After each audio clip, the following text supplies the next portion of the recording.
How have you've gotten some great shows like Criminal Minds, Parks and Rec. How have them? I'm not with that agent. About? It's with a different agent that I'm with now.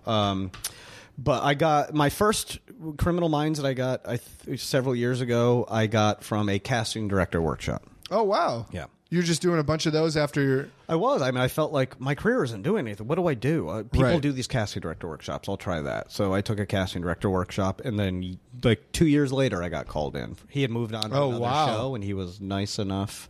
Yeah, people don't forget. People don't forget, which is terrifying. And I cannot emphasize inspiring. enough that casting directors do not forget. Have you had some bad casting directors? Yeah, I had Give us one. First one that comes to mind. Well, one of the worst that I've done. Give us names. I think I want to say Cheryl Levine or Sherry Hernandez. And this isn't them. This is all on me. I was attempting to be a vegan at the time. So, mind you, I hadn't eaten. I didn't know how to eat properly for it. So I went into, I believe it was some sort of Nickelodeon show. And I'd watched a guy who was also auditioning for that show. We were waiting outside of Hollywood Center Studios. And he was parked in his car. And I was parked in my car.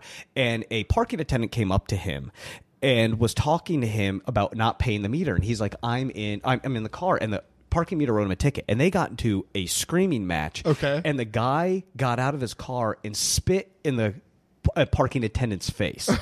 Spit in his face. And I'm trying to go over my lines. And I felt like, oh my God, I immediately felt incredibly anxious. The parking attendant got on the radio, was calling the police. The guy got in his car and drove away. And then I was like, well, I got to go in and audition now. So I was in that mental state. Also hadn't eaten properly because I was trying to be a vegan. So I go into my audition and I say a line and I freeze. And I just stand there and I mumble for a bit. And she's like, pause. Oh, it's fine. Let's do this again. And I'm like, oh yeah, so sorry. I just had this weird experience, blah, blah, blah. And I try to do it again. Same thing happens, same space. And I freeze harder. And she stops and I see her look at the camera up. She's like, you know what? Just hold the script. We're framing you out. Don't worry about it. And I'm like, no, I don't want to hold the script. I know it. Don't worry about it. And I never got it out. And I finally was like, sorry about this, guys. And I just left. She's never called me in again. And I do not blame that woman. Why would you trust that? Why would you trust? That's an impression I'll never get back.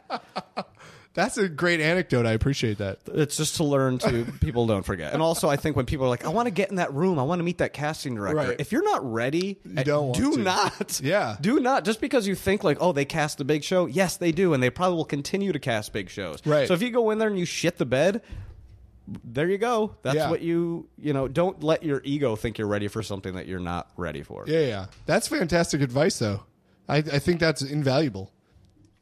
Thank you. I don't know how to respond to that. So how did Parks and Rec come about?